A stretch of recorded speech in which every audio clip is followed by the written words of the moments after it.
스스로 사랑하시네.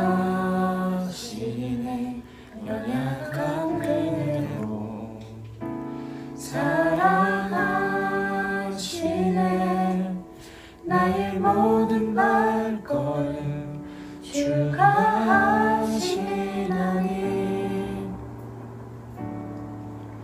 날 인도하소서.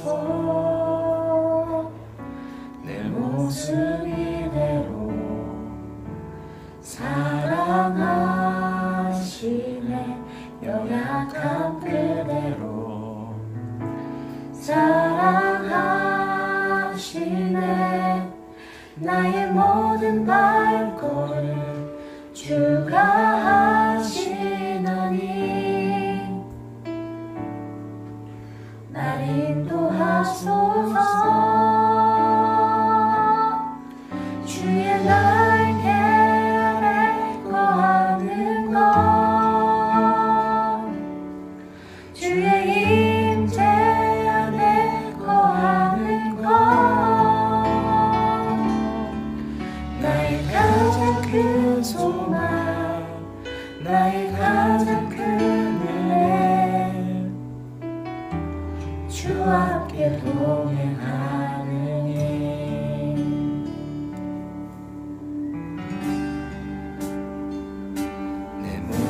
이대로 사랑하시네.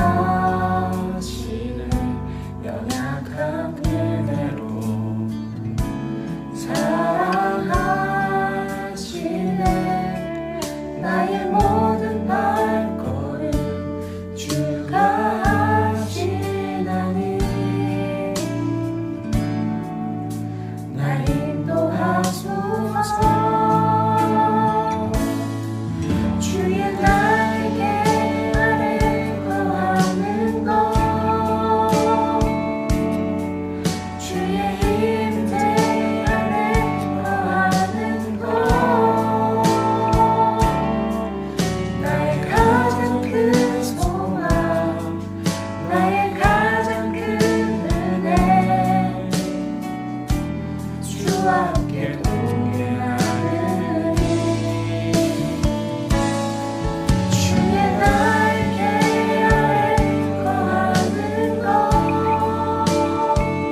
성도님 한 주간 잘 지내셨습니까? 이번 한 주에 참 많은 일들이 있었는데요.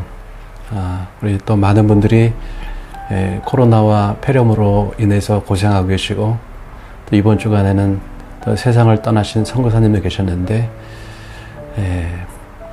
우리가 이때 또 주님을 의지하고 이때도 하나님 우리를 도와주신 줄 믿습니다. 오늘 7월 마지막 주 예배인데 주님의 이름으로 다 같이 예배 드리시겠습니다. 묵도하시겠습니다. 하나님이여, 내 마음을 정하였사오니 내가 노래하며 나의 마음을 다하여 찬양하리로다. 비파야 수금아 깰지어다. 내가 새벽을 깨우리로다. 여호와여, 내가 만민족에서 주께 감사하고 문 나라 중에서 주를 찬양하오리니 주의 인자하심이 하늘보다 높으시며 주의 진실은 궁창에까지 이르나이다. 하나님이여, 주는 하늘 위에 높이 들리시며 주의 영광이 온 땅에서 높임 받으시기를 원하나이다. 아멘. 다 같이 기도하시겠습니다. 하나님 아버지, 이 시간에 주 앞에 기도합니다. 우리 한 주간 각자의 처소에서 주께서 지키시고 함께 해주심에 대해서 감사합니다. 하나님, 지난 한 주간에 참 많은 일들이 있었습니다. 많은 분들이 코로나와 폐렴으로 고생하고 있습니다. 하나님 함께 해주시옵소서. 특별히 하나님 이 시간에 기도합니다. 우리 이문영 집사님 병원에 입원해 계십니다. 하나님 속히 치유되기를 원하고 그 병상에서 일어나기를 원합니다. 또한 하나님 아버지, 우리 여러 성도들 또 코로나 폐렴으로 인해서 고생하고 있습니다. 우리 방치성 목사님 가족, 조영승 선생님, 박대철 교수님, 박영규 선생님, 여러분들이 지금 코로나와 폐렴으로 인해서 고생하고 있는데 하나님 그 아픈 자리에서 속히 일어날 수 있도록 주님 도와주시고 인도하여 주시옵소서. 하나님, 지난 한 주간에 이 땅에서 주의 복음을 위해서 힘써 달려가셨던 한상희 선교사님께서 코로나로 인해서 세상을 떠나셨습니다. 하나님, 그 가족을 위로하시고 주님의 은혜와 주님의 보호하심이 그 가정 가운데 넘치게 하여 주시옵소서. 하나님, 이 코로나의 시대 속에서 우리 사랑하는 성도들 지켜주시옵소서. 경제적으로, 질병적으로, 환경적으로 참 어려운 시대 가운데 있습니다. 주님, 이때에 주님의 은혜를 구합니다.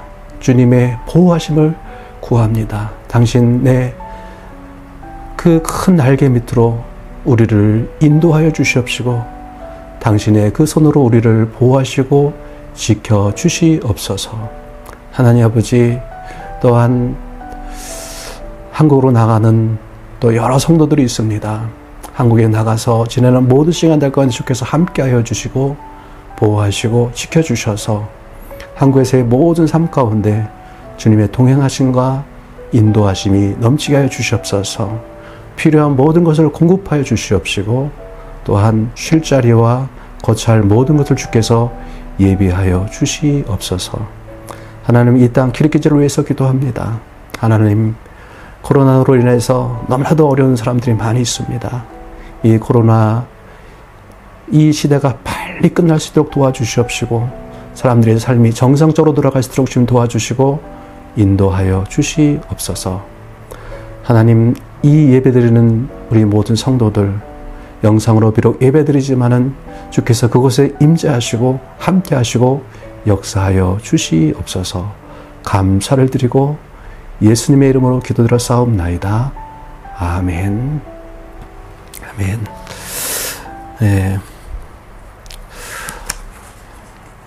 네, 먼저 이 시간에 광고 말씀을 드리겠습니다. 우리 지난주 목요일에 이문영 집사님께서 폐렴으로 병원에 입원하셨습니다. 그리고 지금 저희 성도님들 중에서 여러분들이 코로나와 폐렴으로 어려움을 당하고 계십니다. 우리 방치성 목사님 가정, 특별히 우리 김복재 사모님, 자녀들, 우리 박대철 교수님 서울대병원에 입원해 계시고요. 조용승 선생님, 박영균 선생님 동일하게 회복 과정 가운데 있는데 주님께서 온전하게 치유해 주시고 회복해 주실 것을 위해서 기도해 주시기 바랍니다. 오늘 전세기편으로 많은 여러 가정들이 한국으로 나가십니다. 우리 이성현 집사님 가정이 이곳에서의 모든 시간들을 보내시고 이제 한국으로 완전히 돌아가십니다.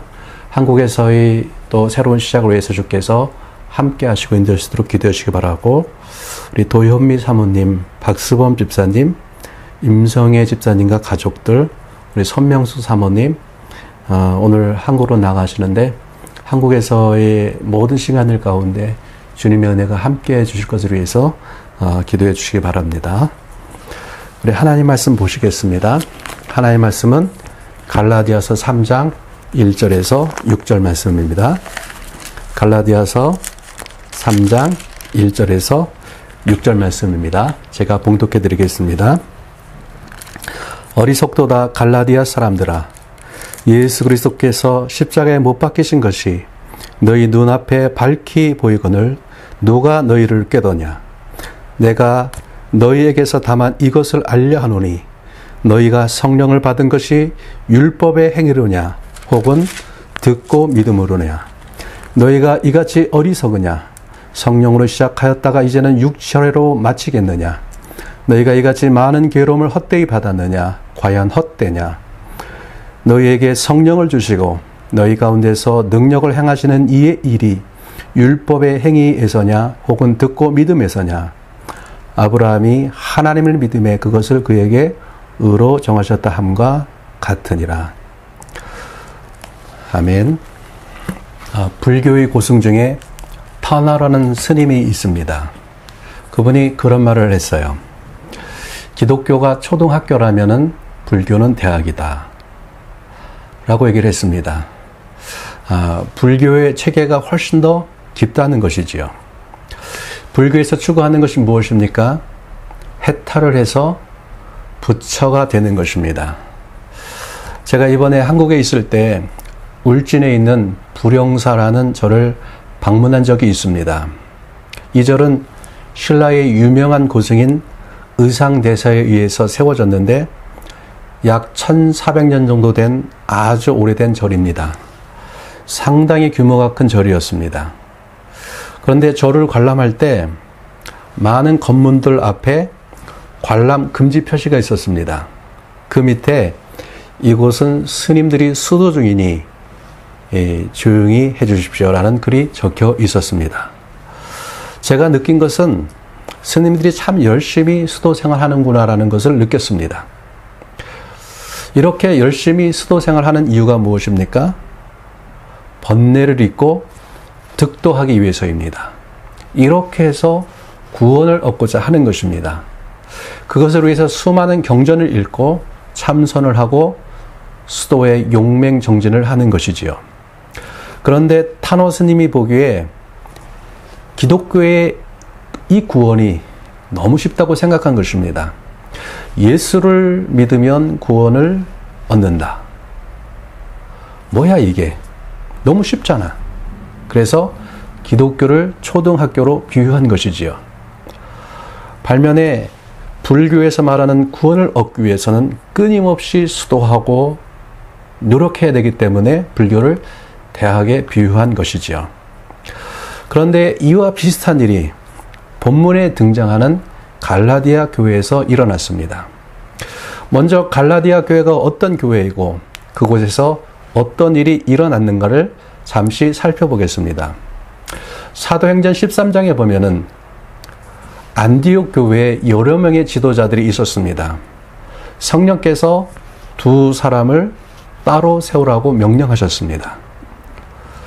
그래서 안디옥 교회가 성령의 인도를 따라서 바울과 바나바를 세워서 선교사로 파송합니다. 이렇게 바울의 1차 전도 여행이 시작되었습니다. 1차 전도 여행의 주 전도 여행 지역이 오늘날의 터키 중부 지방인 갈라디아 지방입니다. 비시디아 안디옥, 이고니온, 루스드라, 더베 이 도시들의 교회가 세워지게 되는데 이곳에 세워진 교회들이 갈라디아 교회들입니다. 이때 바울이 갈라디아 교회에 전한 복음이 어떤 복음인가? 단순한 복음입니다. 예수님이 너희의 죄를 위해서 십자가에서 죽으셨다. 그 예수님을 믿으면 구원받는다. 단순한 십자가의 복음을 전했습니다. 놀라운 일이 일어났습니다. 그들이 십자가의 복음을 믿고 기도할 때 성령이 임하셨어요. 오늘날도 마찬가지인 줄 믿습니다. 우리가 십자가의 복음을 믿고 예수님께 기도하면은 성령이 임재하십니다. 성령이 임하시는 것이지요. 갈라디아 교회가 이렇게 복음을 믿고 성령을 체험했을 때 그것이 너무나도 기뻤습니다. 그래서 이 복음을 전해준 바울이 너무나도 고마웠어요. 갈라디아서 4장 14절과 15절에는 그들이 은혜를 받은 후에 바울에 대해서 어떻게 반응했는지를 볼 수가 있습니다. 너희를 시험하는 것이 내 육체에 있으되 이것을 너희가 업신여기지도 아니하며 버리지도 아니하고 오직 나를 하나님의 천사와 같이 또는 그리스도 예수와 같이 영접하였도다. 너희의 복이 지금 어디에 있느냐? 내가 너희에게 증언하노니 너희가 할 수만 있었더라면 너희의 눈이라도 빼어 나에게 주었으리라. 바울이 그들 가운데 있을 때 그들을 시험하는 것이 내 육체 가운데 있었다고 말씀해요. 육체의 약함, 그것이 무엇인지는 정확하지 않아요. 고린도후서 12장에 보면은 바울이 하나님께 그렇게 기도합니다. 내 육체에 가시곧 사탄의 사자를 주셨다고 말씀해요. 이것 때문에 바울이 하나님께 3번이나 간구했다고 말씀합니다. 하나님이 내 은혜가 족하다고 말씀하시면서 그 기도를 들어주지 아니하십니다. 이 육체의 가시가 무엇인가? 전에 내려오는 전승에 의하면은 바울에게 간질이 있었다고 합니다. 제가 초등학교 다닐 때 저희 반에 간질을 앓는 학생이 있었어요. 수업 시간에 갑자기 발작을 일으키는 거예요. 쓰러져서 입에 거품을 물고 온몸을 떠는 겁니다. 그러면 교실이 난리가 납니다.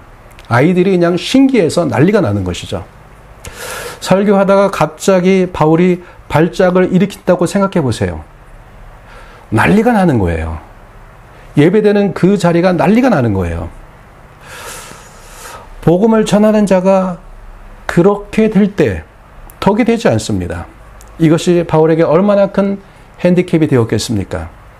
그런데 이것을 갈라디아 교회 성도들이 업신여기지 않았다고 말씀해요. 오히려 하나님의 천사같이 예수님을 영접하듯이 영접했다고 말씀을 하고 있습니다. 바울에게 또 다른 질병이 있었다고 합니다.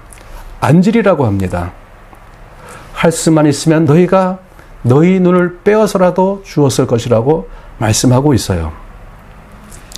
갈라디아 교회가 복음을 받았을 때 복음에 대한 감격이 그렇게 컸던 것입니다. 감격과 은혜가 충만하게 신앙생활을 했어요. 이렇게 신앙생활을 열심히 하고 있는 갈라디아 교회에 어떤 사람들이 찾아왔습니다. 거짓 교사들이에요. 갈라디아 교회 성도들이 이들을 보니까 틀린 것이 있습니다. 주목해서 보니까요. 돼지고기 안 먹어요. 주일날 불도 안 피워요. 일도 안 해요. 율법을 행하기 위해서 필사의 노력을 다하는 모습을 갈라디아 교회 성도들이 보는 거예요. 그들이 볼 때요. 진짜 종교생활 하는 것 같아요. 그것을 보면서 이런 생각이 드는 것이죠. 바울은 십자가의 복음을 믿기만 하면 구원을 받는다고 했는데 구원받는 거, 믿기만 하는 거, 이렇게 구원받는 거 너무 쉬운 것 아니야? 내가 구원받는 것이 맞는가? 진짜 믿기만 하면 구원받는 건 맞는가? 그런 생각이 드는 거예요. 저희 어머니가 이전에 가끔 그런 말씀을 하셨어요. 내가 진짜 구원받았나? 어떻게 구원받았는지 알 수가 있어? 이렇게 물으시는 거예요.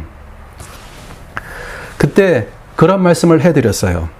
어머니, 예수님이 어머니의 죄를 위해서 십자가에 돌아가신 것이 믿어지세요? 믿어지신대요. 그러면 어머니 구원받은 거예요.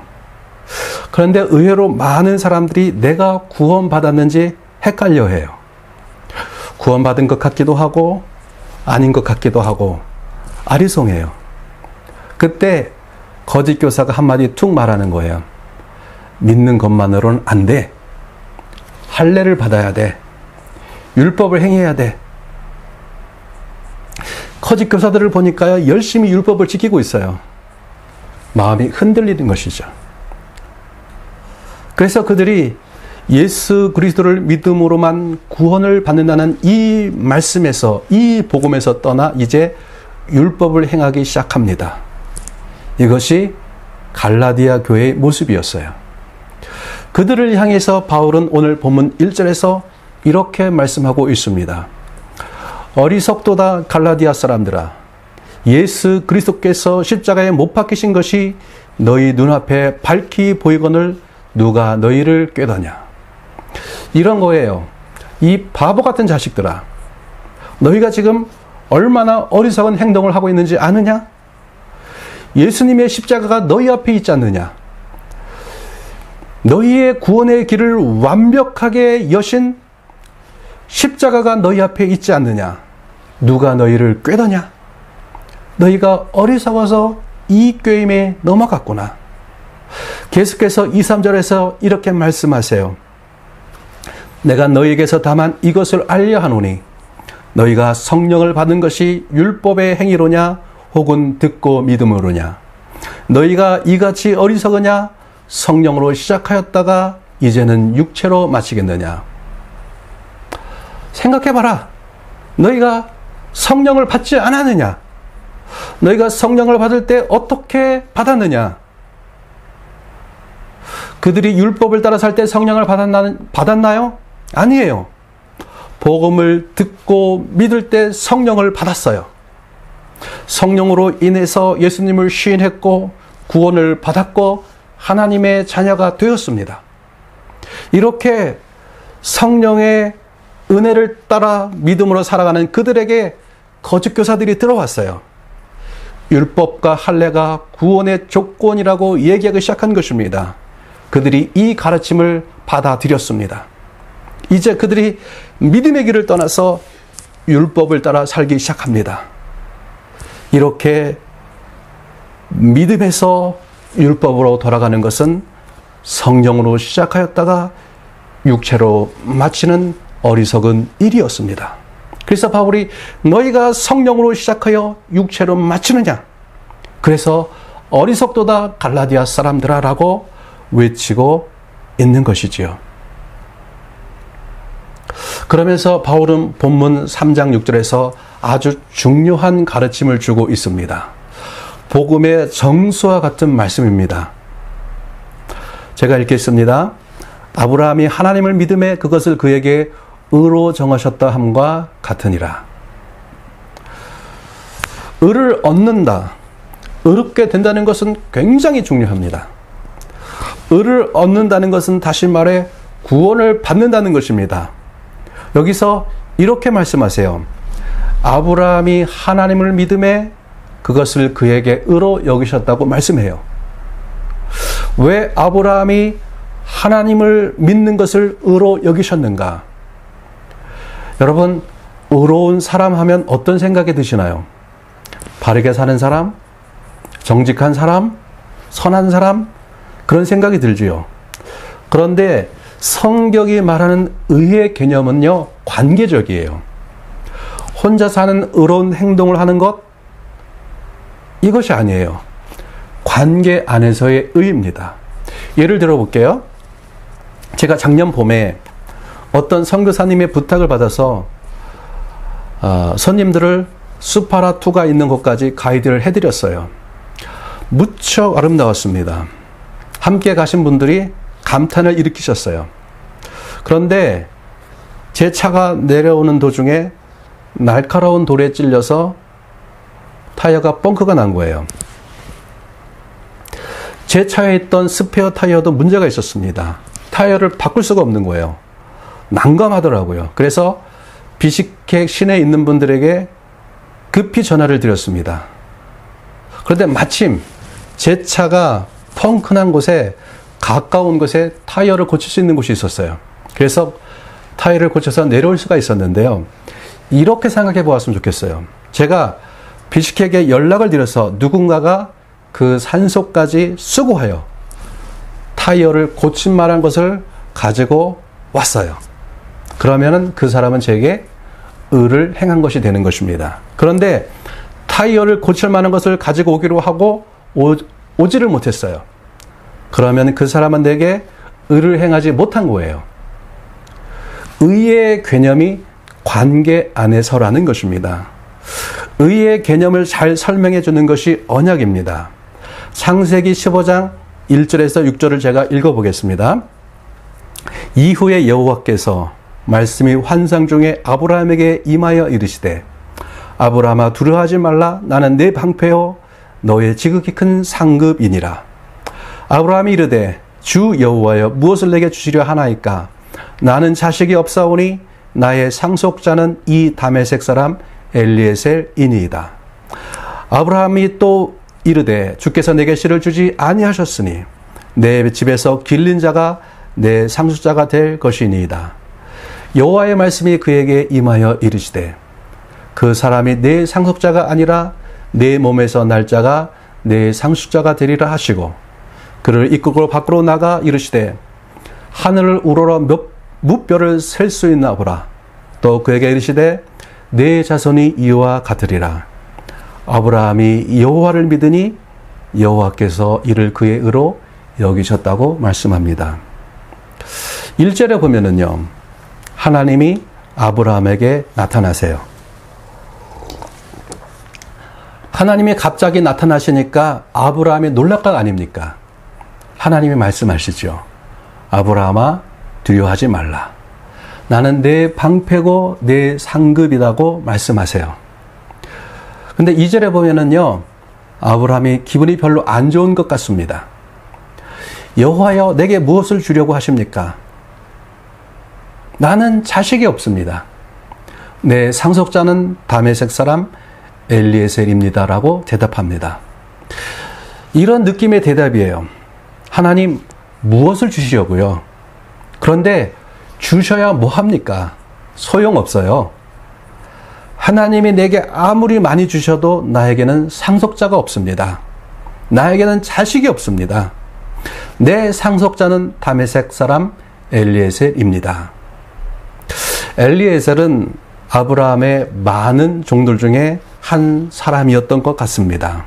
아마도 아브라함의 재산을 관리하는 청직이었을 것이에요. 아시는 것처럼 아브라함은 약속의 땅에 들어가서 큰 부자가 되었습니다. 창세기 14장에 보면은 이런 사건이 있습니다.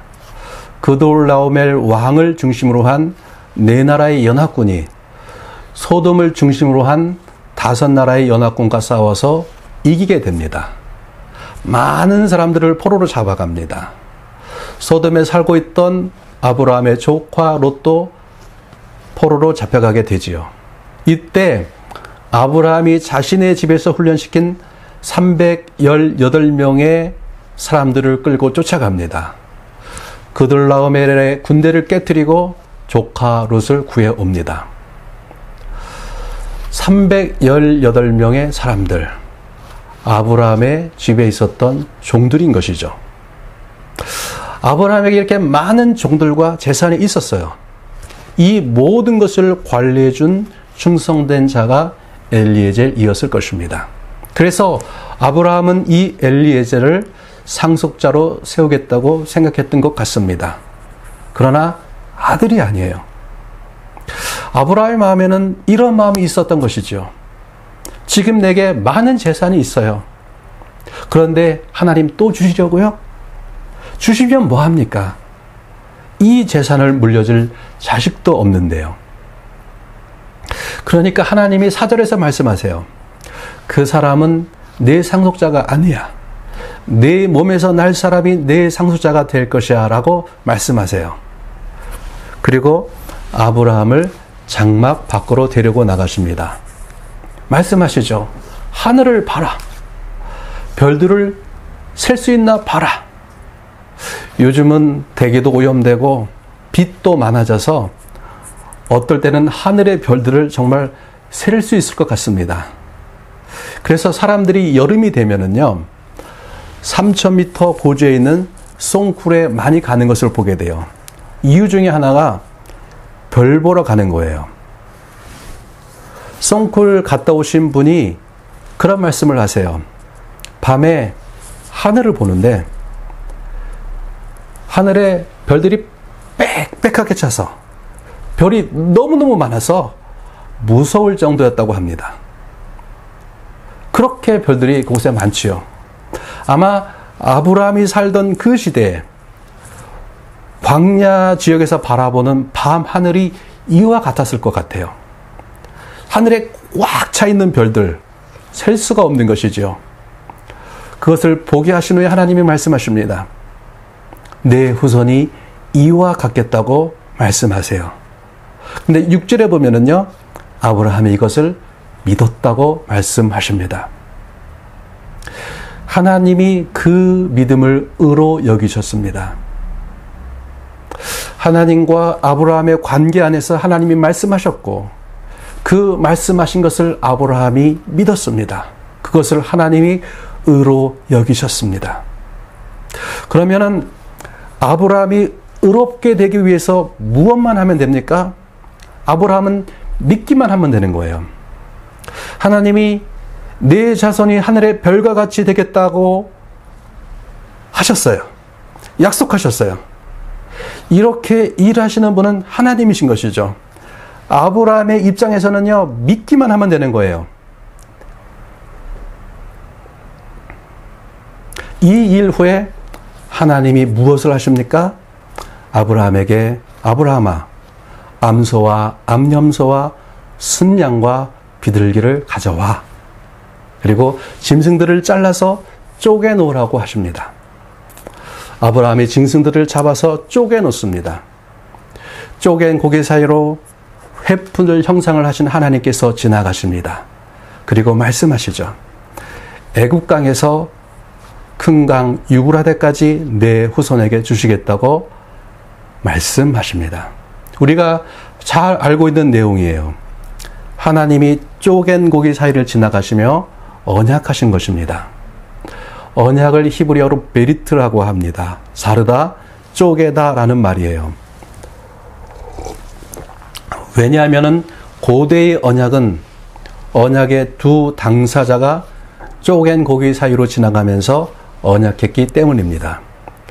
쪼갠 고기 사이로 지나간다는 것은 언약을 지키지 않으면 고기가 쪼개진 것 같이 너를 쪼개 죽인다는 것입니다. 이 언약식을 할 때 아브라함이 어떻게 합니까? 아브라함은 아무것도 하지 않았어요. 하나님 혼자 쪼갠 고기 사이로 지나가셨어요. 이 약속을 지킬 책임이 하나님께만 있다는 거예요. 하나님께서 아브라함에게 하신 약속을 반드시 지켜야만 했습니다. 하나님이 이 약속을 지키지 않으시면 하나님이 죽으셔야 해요. 누구도 하나님을 죽일 수 없으니까 하나님 스스로 자살하셔야만 하는 것입니다. 이 아브라함과의 약속을 이루시는 것은 전적인 하나님 책임이라는 것이죠. 아브라함은 무엇만 하면 됩니까? 믿기만 하면 되는 거예요. 우리의 구원을 이루시는 것은 전적인 하나님의 책임이라는 거예요. 하나님이 완성하시는 것입니다. 그래서 하나님은 당신의 사랑하는 아들을 십자가에서 죽게 하셨어요. 예수님은 우리의 모든 죄를 짊어지시고 십자가에서 죽으셨어요. 뿐만 아니라 죽음에서 살아나셨습니다. 구원을 완성하셨습니다. 이것은 하나님이 책임지셔야 하는 거예요. 이것을 갈라디아서 3장 13절에서 14절에 이렇게 말씀하고 있지요. 그리스도께서 우리를 위하여 저주를 받은 바 되사 율법의 저주에서 우리를 속량하셨으니 기록된 바 나무에 달린 자마다 저주 아래에 있는 자라 하였습니다. 이는 그리스도 예수 안에서 아브라함의 복이 이방인에게 미치게 하고 또 우리로 하여금 믿음으로 말미암아 성령의 약속을 받게 하려 함이라. 하나님이 우리를 율법의 저주에서 성량하시기 위해서 나무 즉 십자가에 달리셨습니다. 이것은 아브라함의 복을 우리에게 주시기 위해서라고 하시고 있으세요. 우리는 무엇만 하면 됩니까? 믿기만 하면 되는 거예요. 믿음만 있다면 의롭게 되는 것입니다. 내가 무엇을 했기 때문에 의롭게 되는 것이 아니라 하나님이 너를 구원하는 것은 너의 행위에 있는 것이 아니다. 오직 하나님의 은혜로 되는 것이다. 너희가 할 것은 믿기만 하면 된다. 아브라함이 믿을 때 의롭게 여겨진 것처럼 너희가 믿을 때 너희는 의를 얻게 될 것이다 라는 것이죠. 구원을 받게 되는 것입니다. 이것이 하나님과 우리의 관계 안에서의 의인 것입니다. 성경이 말하는 의인 것입니다. 그래서 에베소서 2장 8절 이렇게 말씀하고 있습니다. 너희는 그 은혜에 의하여 믿음으로 말미암아 구원을 받았으니 이것이 너희에게서 난 것이 아니요 하나님의 선물이라. 타너 스님이 말한 기독교가 초등학교라면 불교는 대학이다. 맞는 말이라고 생각합니다. 기독교의 복음은 하나님이 세상의 모든 사람을 구원하기 위해서 당신의 아들을 세상 모든 죄를 짊어지고 십자가에서 죽게 하셨습니다. 모든 인간의 죄의 문제를 해결하셨습니다. 우리가 3000배를 하지 않아도 끝없는 수도 생활을 하지 않아도 괜찮습니다. 초등학생이라도 어리석은 사람이라도 배우지 못한 사람이라도 하나님이 행하신 것을 마음으로 믿으면은 구원을 받습니다. 이것이 성경이 말하는 구원의 길인 것입니다. 바로 바울이 갈라디아 교회를 책망하는 것은 이 구원의 길, 하나님이 행하신 것을 믿기만 하면은 구원받는 이 구원의 길에서 떠나 율법으로 구원을 이루려는 잘못된 가르침 가운데 빠졌기 때문인 것이죠. 여러분, 우리는 그 은혜로 인하여 믿음으로 말미암아 구원을 받았으니 이것은 하나님의 선물인 것입니다. 예수 그리스도로 말미암아 이루어진 이 구원의 복음, 십자가의 복음, 이 복음을 내 마음으로 믿을 때 여러분은 의를 얻게 되는 것이고 구원을 받게 되는 것입니다. 이 구원의 복음이 오늘 이 말씀을 듣는 여러분의 심령 가운데서 성령으로 말미암아 살아 역사하기를 주님의 이름으로 축복합니다. 아멘. 기도하시겠습니다. 우리 시간에 오늘 들은 말씀을 생각해 보았으면 좋겠습니다. 갈라디아 교회는 참 어리석었어요. 성령으로 시작하여서 바울이 전한 단순한 복음을 믿고 성령으로 말미암아 구원의 확신을 얻고 이제는 은혜의 삶을 살다가 잘못된 교직교사들의 속에 빠져서 이제는 성령으로 시작해서 율법으로 마치는 어리석은 모습을 보게 됩니다. 여러분, 구원은 전적인 하나님의 은혜입니다. 하나님께서 당신의 아들을 십자가에 죽게 하심으로 말미암아 우리의 모든 죄를 감당하시고 그 죽음에서 사망 권세를 깨뜨리시고 부활하심으로 말미암아서 우리에게 구원의 길을 여셨습니다. 완전한 구원의 길을 여셨습니다. 이제 그것을 마음으로 믿으면은, 그것을 내 마음 가운데 믿으면은 하나님이 우리를 의롭게 여기십니다. 이것이 구원인 것이죠. 여러분, 이 하나님의 행하신 이 놀라운 일들을 오늘 이 구원의 역사가 우리의 심령 가운데 살아서 역사하기를 원합니다. 이 감격이 오늘 우리의 심령 가운데서 살아 펄떡펄떡 뛰는 구원의 감격으로 우리 삶들 가운데 역사되어지기를 원합니다. 하나님 함께하여 주시옵소서. 아브라함이 하나님의 말씀을 믿음으로 말미암아 의롭게 여겨진 것처럼 오늘도 우리가 하나님께서 우리를 향하신 그 일들을 믿음으로 말미암아 하나님이 우리를 의롭게 여기십니다. 우리 이 구원의 은혜가 오늘 내 심령 가운데서 살아서 죽어 있는 것이 아니라 살아서 역사할 수 있도록 도와주시옵소서. 성령이 함께해 주시옵소서. 우리가 간절한 마음으로 기도하길 원합니다. 다 같이 기도하시겠습니다. 하나님 아버지, 이 시간에 기도합니다. 하나님 아버지, 오늘 우리의 심령 가운데 예수 그리스도의 십자가의 복음과 십자가에서 나타나신 하나님의 사랑이 오늘 우리의 심령 가운데 뜨겁게 살아 역사할 수 있도록 주님 도와주시고 인도하여 주시옵소서. 하나님, 오늘 우리들 가운데 믿음의 은혜를 주시옵소서. 하나님, 이 구원의 감기에 우리 심령 가운데 살아 역사하게 해주시옵소서. 사도 바울의 마음 가운데 살아 역사했던 하나님 정말로 그 아버지 하나님의 구원의 감격이 오늘 우리 심령 가운데 다시 살아 역사할 수 있도록 도와주시고 인도하여 주시옵소서. 오늘 영상을 통해서 예배하는 당신의 살아가는 모든 성도들의 심령 가운데 동일하게 이 놀라운 은혜와 구원의 감격이 넘칠 수 있도록 도와주시옵소서. 하나님 아버지, 이 코로나 시대 가운데 하나님 우리 사랑하는 성도들 하나님 말씀 붙잡고 믿음으로 승리하며 살아가시도록 도와주시고 인도하여 주시옵소서. 힘을 주시고 능력을 허락하여 주시옵소서. 감사를 드리고 예수님의 이름으로 감사하며 기도드려 싸움나이다. 아멘. 지금은 우리 주 예수 그리스도의 은혜와 아버지 하나님의 크신 사랑과 성령의 임재하심과 교통하심이 영상을 통해서 예배하는 우리 비식교회 한인교회 사랑하는 성도들과 이곳 기르기지에 있는 모든 교회와 성도들과 특별히 코로나 바이러스와 우리 폐렴으로 인해서 병상에 또한 아픔 가운데 있는 모든 성도들 가운데 지금부터 영원까지 함께 하실 것을 간절히 축원하옵나이다. 아멘.